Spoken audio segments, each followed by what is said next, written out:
What's up guys, and welcome back to my channel, Pitol in Motion. If you're new here, hello, welcome. My name is Ira and I do project management and lifestyle videos. And if you're one of my subscribers coming back, hello or welcome. Let's get straight into this video. As you can see, I'm back on my sofa guys, which means I'm bringing you another sofa chat. And today we're actually going to be talking about something a bit different. We're going to be talking about car financing. I have a bit of experience using car financing because my car that I got in 2018, which I'll go into a bit more detail in a minute, I got it through car financing. And honestly, that term has now finished, so I no longer have that car, I have a different car. And just looking back on it, there are just so many things that I just feel like if I knew back then, I might have made slightly better decisions. So I know in this day and age, if you want to get particularly a new car, no one really has 30 grand, 40 grand or even 20 grand to put up front. So car financing is a more popular option. A lot of people are using it, but I just want to make sure that everyone is kind of informed, and then also just talking about my experience so you guys are informed. And also if you're thinking of buying a car or leasing a car through some financial services, that you know all the things to ask and think about before you get yourself into that financial commitment, because that's exactly what it is. I've got my tea right here, it's green. Get yours and let's get popping. Let's start off by just talking about what car financing is, and I've kind of explained it a little bit already.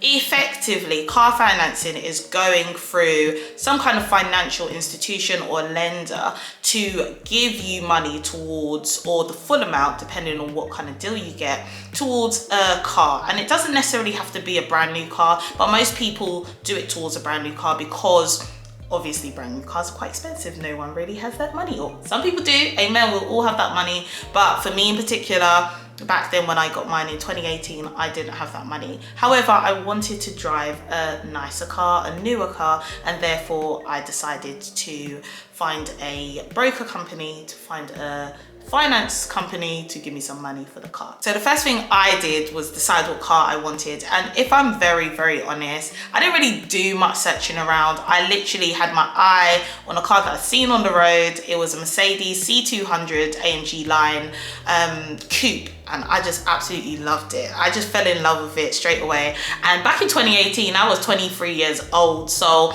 you know, the excitement of the whole situation just overtook me, and basically I already knew that was the car I was going to get. And the type of finance agreement that I got into was called a car lease. Now there are three types of car finance agreements that you can get into, one being a car lease, second one being HP, which stands for hire purchase, and the other one being PCP, which I believe stands for personal contract purchase. I'm gonna check that. So I was right. And those are the main three types of car finance that you can get, and they all have different terms and conditions. So the car lease agreement that I got meant that I would pay a monthly payment towards using that car for a particular term, and I'll just pay that directly to a finance company. At the time I used a company called ALD, Automotive, and effectively I'll get the car from day one, and at the end of my term agreement I had to give the car back, right? And that's really key. I'm gonna go through the difference between the three different types, but that's really key. I just want to keep it as that. I had to give the car back. I got this beautiful car. I remember the day it pulled up to my house. I'll try and put some pictures so you guys can know, you know, what a 23-year-old babe driving a beautiful car, you know, is feeling at that time. So I got the car, it pulled up to my house, and it's kind of a bit of an experience, I think, when you first get a new car. Literally they'll drive it from, or how it worked for me was the person that worked for the company drove it to my driveway, and then it pulled up. We signed some agreements, made sure the car's all right, and then yeah, I was just left with the car, just like that. So like I said, I had a Mercedes C200 coupe. I leased it for 4 years. My monthly payments were £372 a month, and I had to pay 3 months of that up front. So effectively a deposit of 3 months up front. So that was like 1,000 something. And that didn't include the 4 years payments that I had to make. So I had to make 48 months worth of payments on top of that 3 months upfront deposit, if that kind of makes sense. As for the interest rate, I don't really know what that was. I still don't know until today, and we're going to talk about why that was just a really bad decision. Those are the main details. Oh, and of course, I was part of the agreement. You have to say how many miles you want to do per year, because as a car gets more use out of it, it starts to depreciate in value faster. So I signed up for 10,000 miles a year as well. She was absolute beauty, and if I'm very honest, guys, if I had the opportunity to still have her today, I probably would, but because of the type of agreement I got myself into, that wasn't an option. So now I'm just going to go into the things that you should consider if you're considering getting a car on finance. And like I said, I think car finance can be a good choice for some, maybe not a good choice for others. Looking back at it, was it a good choice? I don't regret getting it. However, I probably would have got a slightly cheaper car. But let's get into the things you should consider if you're considering getting a car on finance. All right, so the first thing you should definitely consider is the type of agreement you get into. Like I said, I got a car lease, which means that effectively I had to give the car back. It does also mean that your monthly payments tend to be lower than if you were going to keep the car. However, once again, you had to give that car back. And for me, that was really irritating, because at the end of my 4-year agreement, I really wanted my car, and I pestered, I asked, maybe even after like 2 years into the agreement, like, oh, can I keep the car?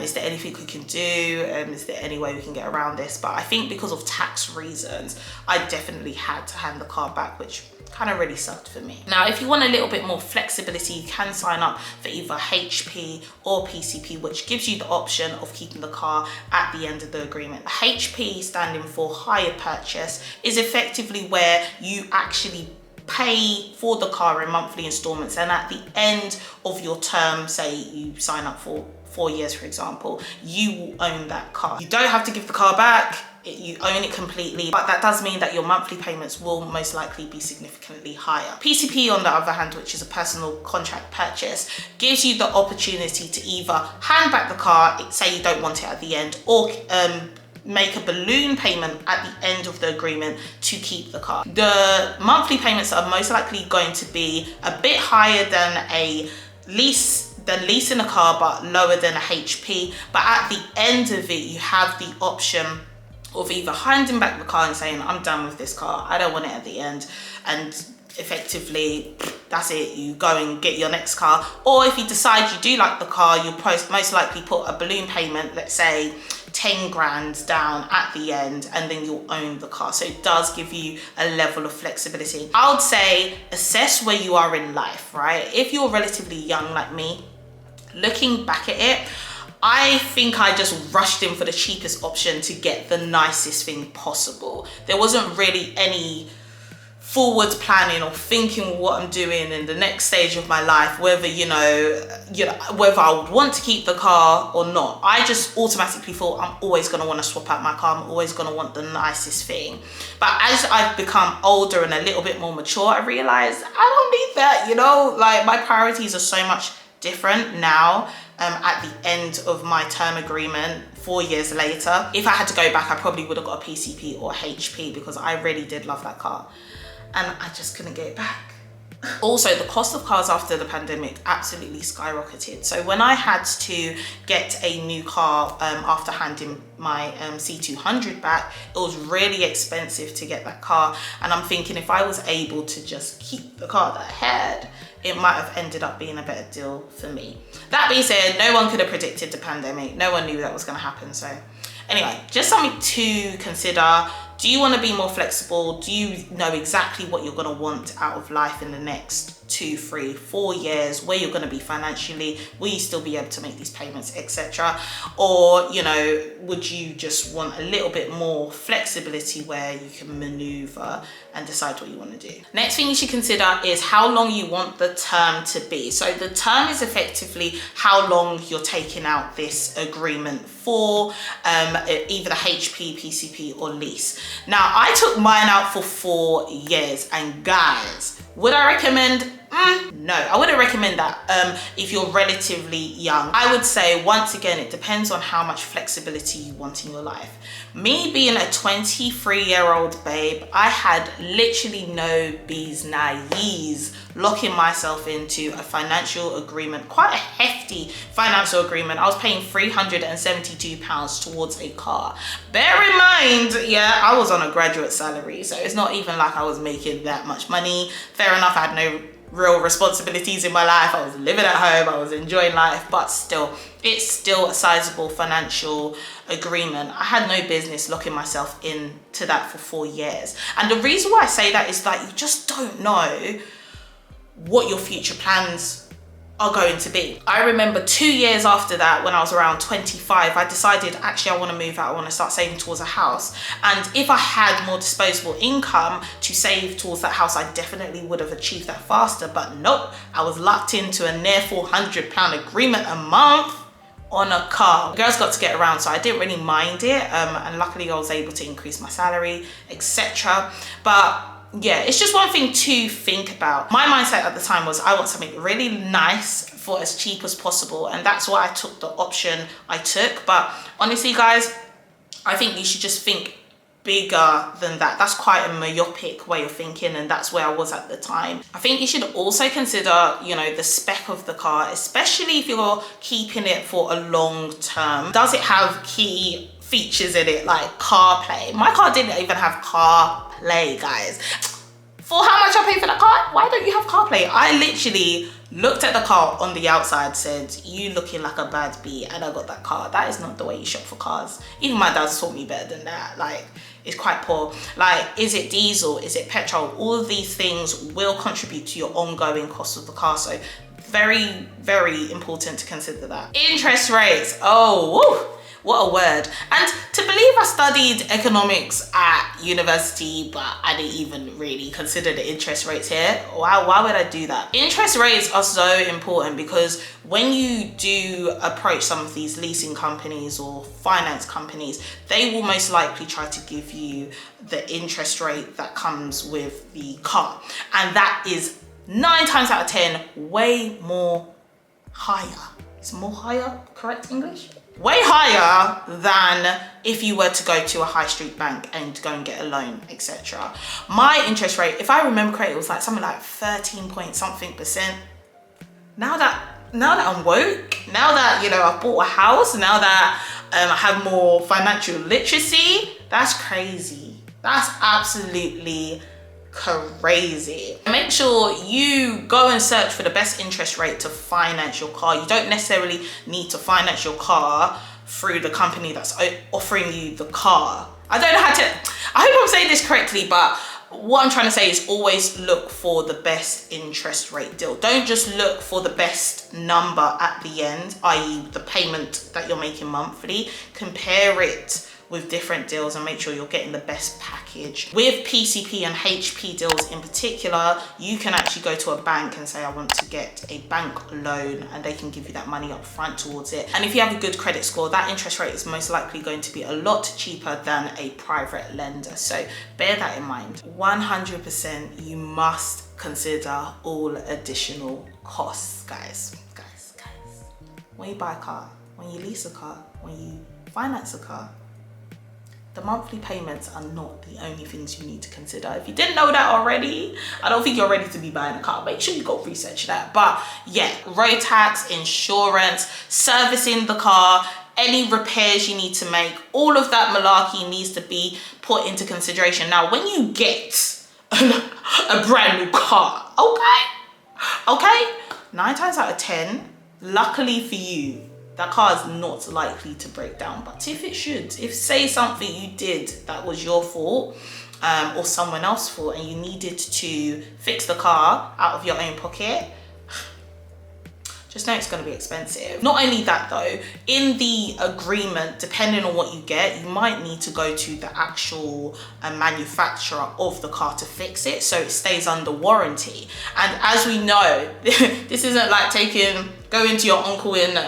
Woolwich to go and fix your car. This is going to be big bucks. So you have to also take that into consideration. If you do pick a finance agreement that you need to hand back the car, you will need to hand back that car in a particular standard, to a particular level, otherwise you will get charged for damages. Now this one is crazy. You super need to be aware of it, because if you hand back the car and it's not up to scratch or up to their standard, which they will outline to you, by the way, you will get charged a ridiculous amount of money. Like, they're not just gonna charge, okay, on the high street it will cost this much to fix. No, they're gonna charge you for their pain and suffering. They're gonna charge you admin. They're gonna charge you so much more. So you need to make sure that you maintain that car and also hand it back in the right way possible. All I can say is I didn't realize how much wear and tear, or not even just wear and tear, just damage in general, you can get from driving until I got a lease car. I realized, you know,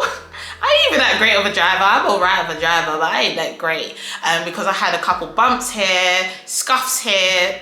I'll wake up in the morning and there's a new one on the car, and those are all things that I needed to get sorted out before I handed back the car. And what's more, I remember the first dent I got in the car, I was at Asda. I came back from shopping, and it was just there. Like, it wasn't even damage that I did. I think someone dinged my car and just drove off.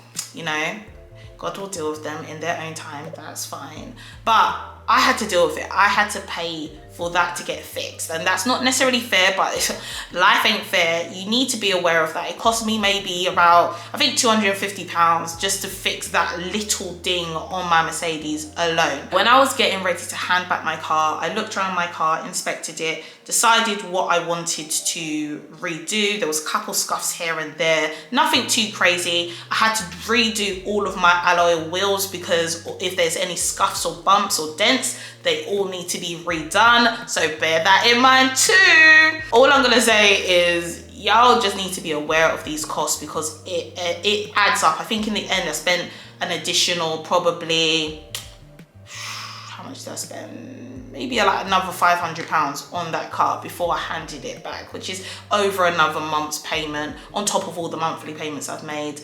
Would I do it again? I don't know, but that's what I went through, so you can be aware of it. Next thing to be aware of is mileage, okay? Mileage. They will charge you when you're handing back your car. So say you got a PCP or a car lease and you want to hand back your car at the end, you in your agreement would have signed up that I'm only going to do up to, say, 10,000 miles a year in that car. And if you go 1 mile above that, you're getting charged per mile, and it ain't cheap. I would advise everyone to just overestimate how many miles they're going to do, because I'm not even that, I drive, okay, fair enough, I drive a lot, right? Which I don't want to, but these are just the circumstances I'm currently in, so I have to get around. I drive a lot, but I would say, if it wasn't for COVID, I would have completely messed up my mileage. Like, COVID really allowed me to claw back my mileage. They don't check per year, like, oh, okay, have you only done this in year 1, 10,000 in year 2? No, it's the total over that term. You can spend however you please, but at the end, when they hand it in, it better not be over 40,000, you know, for that 4 years. Otherwise, they're going to charge you per mile. I will tell you this now, when you get a nice car and you want to go out, you're going to drive more. So always overestimate that. People are tempted to just put a low mileage so that obviously if they say a low mileage, the monthly payments will go down, but I'm telling you, in the long run, that might not necessarily be worth it if they're going to charge you, you know, £3 per extra mile. You know, it's not worth the money. I don't think it's as much as that, but you get the general gist. All right, and the last thing I think you should consider when taking out a finance agreement is if it's worth the money and can you afford it. Like I said, when I took mine out, and I'll be completely transparent, I was 23, I wasn't on that much money. I was on like a graduate salary in the UK, which isn't that great. Fair enough, like I said, I didn't have much responsibilities, but it was still a hefty amount of money coming out of my account just to get around. Now, do I regret it? Hell no, that car was beautiful and it was just the time. And I feel like if I was ever gonna drive a coupe, that time was the time to do it, not now that I'm moving into a new era of my lives when babies start coming out. No, let me tell you something about that coupe. Nothing can fit in the back. Those 2 back seats are just there for fun and games, complimentary, but not practical whatsoever. I'm happy I got that car. It was a beautiful car, but don't jump into something. This is just my advice. If I was going to advise my brother, he's younger than me, I'll say don't jump into something that you financially can't afford just because it looks pretty. One, your priorities might change over the next year or so, especially if you're quite young, you don't know what you want to do in the future.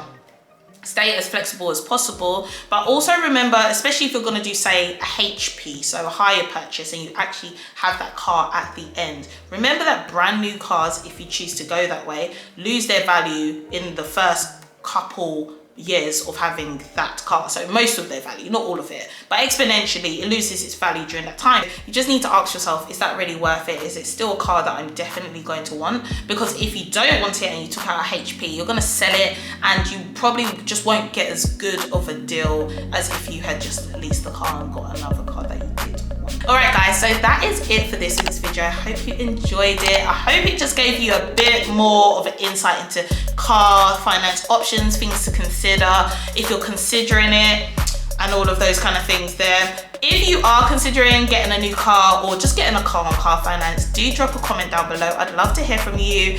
What deal are you thinking of getting? What car are you thinking of getting? Let me know. You know we need to get around. And yeah guys, I hope you stay blessed, and until the next one, see you later.